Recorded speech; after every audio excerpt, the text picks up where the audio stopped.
Doctor ortho, अब दर्द भी घुटने टेकेगा। नमस्कार, मैं कीर्ति, चैनल 4 न्यूज इंडिया पर आप सभी का स्वागत है। ये नया हिंदुस्तान है जो चुप नहीं बैठता, जो सहन नहीं करता, जो आंखों में आंखें डालकर जवाब देता है। इसलिए अब दुश्मन को सिर्फ डर नहीं लगता, वो थर्राता है हमारी एकता से, हमारी शक्ति से और हमारे इरादों की पवित्रता से। क्योंकि हमारे हाथों में हथियार नहीं, इरादों में आग है। हम जंग नहीं चाहते, मगर जवाब देना हम बखूबी जानते हैं। और ऐसा हिंदुस्तान प्रधानमंत्री नरेंद्र मोदी के नेतृत्व में ही बन पाया है। नरेंद्र मोदी की दूरदर्शी सोच और निडरता का ही नतीजा है कि आज हमारा देश एक सुरक्षित, सशक्त और आत्मनिर्भर भारत बनता जा रहा है। नरेंद्र मोदी के नेतृत्व ने भारत ने सुरक्षा के मोर्चे पर वो साहसिक कदम उठाए हैं जिनका असर अब हर नागरिक महसूस कर सकता है। आज भारत की सीमाएं पहले से कहीं ज्यादा सुरक्षित है। आतंकवाद के खिलाफ जीरो टॉलरेंस की नीति ने दुश्मनों के मंसूबों पर पानी फेर दिया है। सर्जिकल स्ट्राइक हो या एयर स्ट्राइक, जब देश पर खतरा मंडराया तो मोदी सरकार ने दुनिया को दिखा दिया कि भारत अब सहन नहीं करेगा, बल्कि मुंह तोड़ जवाब देगा।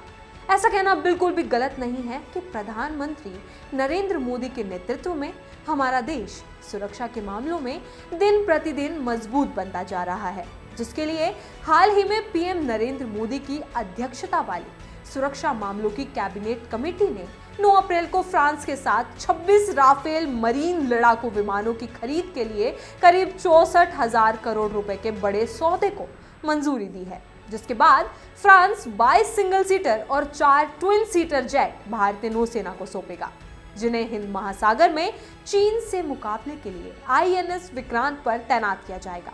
दोनों देशों के बीच 26 राफेल मरीन जेट की खरीद को लेकर कई महीनों से बातचीत चल रही थी। भारत नौसेना के लिए राफेल मरीन की डील उसी बेस प्राइस में करना चाहता था जो 2016 में वायुसेना के लिए 36 विमान खरीदते समय रखी थी। इस डील की जानकारी सबसे पहले 2023 में पीएम मोदी की फ्रांस यात्रा के दौरान सामने आई थी, जिसके बाद रक्षा मंत्रालय ने लेटर ऑफ रिक्वेस्ट जारी किया था, जिसे फ्रांस ने दिसंबर 2023 में स्वीकार किया। इससे पहले सितंबर 2016 में 59,000 करोड़ रुपए की डील में भारत वायुसेना के लिए फ्रांस से 36 राफेल लड़ाकू विमान खरीद चुका है। अब जानते हैं कि राफेल मरीन फाइटर जेट की खासियतें। राफेल मरीन भारत में मौजूद राफेल फाइटर जेट से एडवांस्ड है, जिसका इंजन ज्यादा ताकतवर है। इसलिए यह फाइटर जेट आईएनएस विक्रांत से स्की जंप कर सकता है। ये बहुत कम जगह पर लैंड भी कर सकता है। इसे short take off but arrested landing कहते हैं। राफेल के दोनों वेरिएंट में लगभग 85% कंपोनेंट्स एक जैसे हैं, जिसका मतलब है कि स्पेयर पार्ट से जुड़ी कभी भी कोई भी कमी या समस्या नहीं होगी। ये 15.27 मीटर लंबा, 10.80 मीटर चौड़ा, 5.34 मीटर ऊंचा है। इसका वजन 10,600 किलो है। इसकी रफ्तार 1,912 kmph है। इसकी 3700 किलोमीटर की रेंज है। ये 50,000 फीट ऊंचाई तक उड़ता है। ये एंटी शिप स्ट्राइक के लिए सबसे बढ़िया माना जा रहा है। इसे न्यूक्लियर प्लांट पर हमले के नजरिए से भी डिजाइन किया गया है। पहले दौर की चर्चा जून 2024 में हुई थी। 26 राफेल एम फाइटर जेट खरीदने की डील पर पहले दौर की चर्चा जून 2024 में शुरू हुई थी। तब फ्रांस सरकार और 10 कंपनियों के अधिकारियों ने रक्षा मंत्रालय की कॉन्ट्रैक्ट नेगोशिएशन कमेटी से चर्चा की थी। डील फाइनल होने पर फ्रांस राफेल एम जेट के साथ हथियार, सिमुलेटर, क्रू के लिए ट्रेनिंग और लॉजिस्टिक सपोर्ट मुहैया करवाएगा। इन हथियारों में Astra, air to air missile, aircraft carrier से ऑपरेट करने के लिए जेट में Indian specific enhanced landing equipments और जरूरी इक्विपमेंट्स शामिल किए गए हैं। फ्रांस ने ट्रायल्स के दौरान इंडियन एयरक्राफ्ट कैरियर से राफेल जेट की लैंडिंग और टेक ऑफ स्किल का प्रदर्शन किया है, लेकिन रियल टाइम ऑपरेशन के लिए कुछ और इक्विपमेंट्स का इस्तेमाल करना होगा। Rafale M versus Rafale feature. Rafale M, Rafale airframe aircraft carriers पर लैंडिंग के हिसाब से airframe, standard airframe, wing, foldable, non foldable, tailhook मौजूद है, नहीं है। रडार नौसेना के हिसाब से बदलाव किया गया है, स्टैंडर्ड रडार है।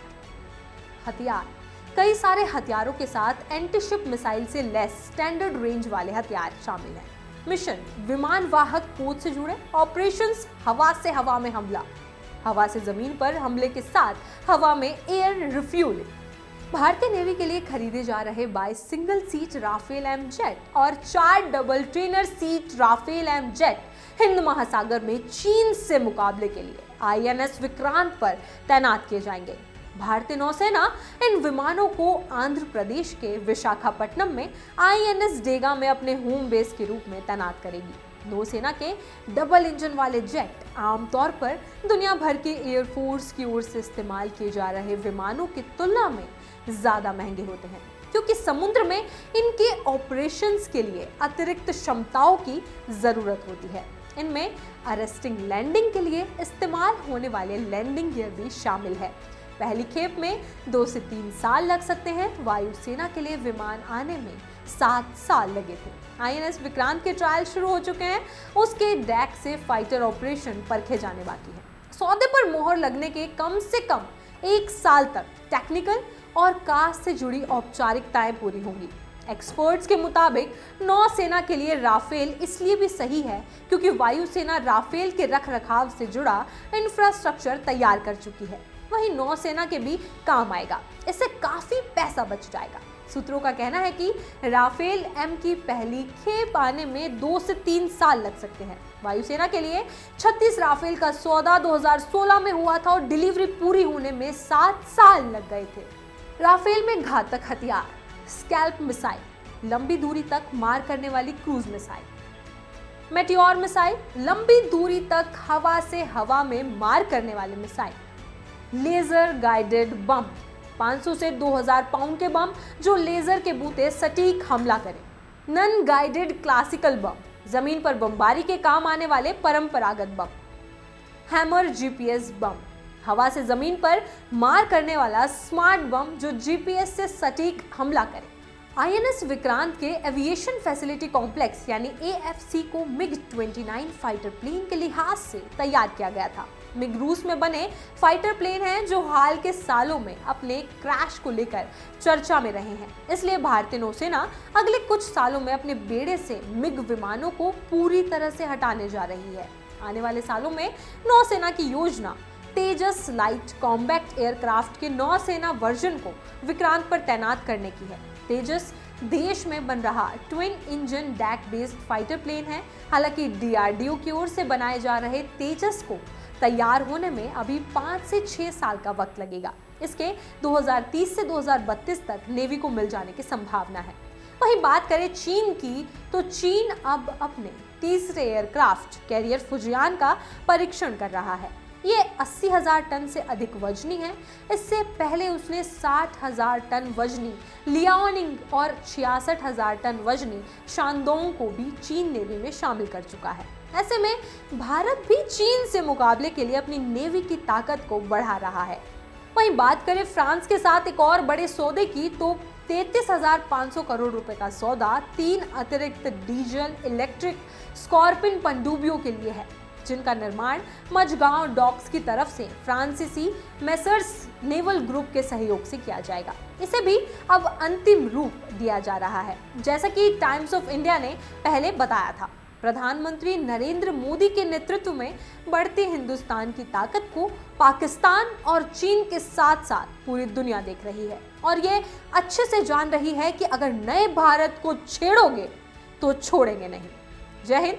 आपको ये वीडियो अच्छी लगी हो तो लाइक करें, चैनल को सब्सक्राइब करें और सबसे जरूरी कमेंट बॉक्स में अपनी राय जरूर दें।